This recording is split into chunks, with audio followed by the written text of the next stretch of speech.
ಮೈಸೂರಿಗೆ ಅರ್ಜುನ ಆನೆ ಬಗ್ಗೆ ಭಾಳ ಸೆಂಟಿಮೆಂಟ್ ಇದೆ. ಸೊ ಇದ್ರ ಓರಿಯೆಂಟಿಯಾಗಿ ಒಂದು ಕತೆ ಮಾಡಿದ್ದೀವಿ.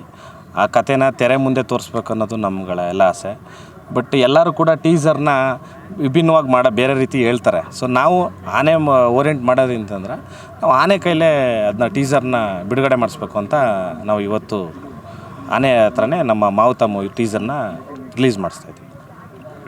ಡೆವಲಪರ್ ಆಗಿದ್ದೀರಾ, ರಾಜಕೀಯದಲ್ಲೂ ಕೂಡ ಈಗ ತೊಡಗಿಸ್ಕೊಂಡಿದ್ದೀರಾ.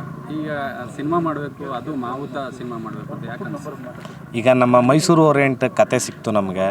ಹಾಗಾಗಿ ನಮ್ಗೆ ಅರ್ಜುನನ ಮೇಲೆ ಭಾಳ ಸೆಂಟಿಮೆಂಟ್ ಇದೆ. ಮತ್ತು ಎಲ್ಲ ಕ್ಷೇತ್ರಗಳಲ್ಲೂ ಕೂಡ ನಾವು ಈಗ ಯಾವುದೇ ಒಂದು ಕ್ಷೇತ್ರ ನಾವು ಸೆಲೆಕ್ಷನ್ ಮಾಡ್ಕೊಳ್ತೀವಿ ಅನ್ನೋದು ಮುಖ್ಯ ಅಲ್ಲ. ನನಗೆ ಸಿನಿಮಾ ಕ್ಷೇತ್ರ ಭಾಳ ಆಗಲಿಂದ ತುಂಬ ಇಂಟ್ರೆಸ್ಟ್ ಇದೆ. ಅದರಲ್ಲೇ ನಾವು 3-4 ಕತೆಗಳನ್ನ ಸ್ಟೋರಿ ಸಮೇತ ಸ್ಕ್ರಿಪ್ಟ್ ಸಮೇತ ಬರೆಸಿಟ್ಟಿದ್ದೀವಿ. ಅತಿ ಶೀಘ್ರದಲ್ಲೇ ಅದನ್ನು ಕೂಡ ಶುರು ಮಾಡ್ತೀವಿ ಚಿತ್ರೀಕರಣ. ಸೊ ಈ ಕ್ಷೇತ್ರದಲ್ಲಿ ನಂಗೆ ಭಾಳ ಇಂಟ್ರೆಸ್ಟ್ ಇರೋದ್ರಿಂದ ನಾನು ಈ ಕ್ಷೇತ್ರಕ್ಕೆ ಬಂದಿದ್ದೀನಿ. ಸಿನಿಮಾ ಬಗ್ಗೆ ಹೇಳೋದಾದರೆ ಏನೆಲ್ಲ ಕತೆ ಸಿಗೋದು ಅಂದರೆ ಅರ್ಜುನ್ ಕಂಪ್ಲೀಟ್ ಸ್ಟೋರಿ ಇರುತ್ತಾ ಇಲ್ಲ ಯಾವ ಥರ ಸರ್? ಈಗ ಆನೆನ ಆ್ಯಕ್ಟಿಂಗ್ ಮಾಡಿಸೋದು ತುಂಬ ಕಷ್ಟ ಇದೆ.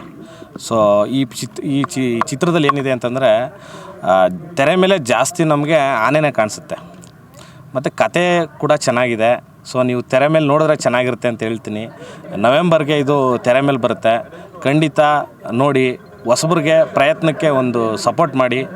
ದಯವಿಟ್ಟು ಮಾಧ್ಯಮ ಮಿತ್ರರೇ ಆಗಲಿ ಅಥವಾ ನಮ್ಮ ಕರ್ನಾಟಕದ ಜನತೆ ಆಗಲಿ, ಈ ಚಿತ್ರ ಹೊಸಬ್ರದ್ದು, ದಯವಿಟ್ಟು ಎಲ್ಲರಿಗೂ ಸಹಕಾರ ನೀಡಿ.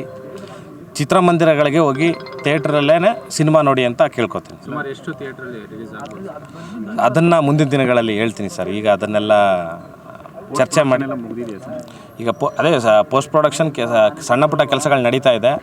ಆಲ್ಮೋಸ್ಟ್ ನವೆಂಬರ್ಗೆ ಇದು ತೆರೆ ಮೇಲೆ ತರಬೇಕು ಅಂತ ನಾವು ಪ್ರಯತ್ನ ಪಡ್ತಾಯಿದ್ದೀವಿ ಸರ್.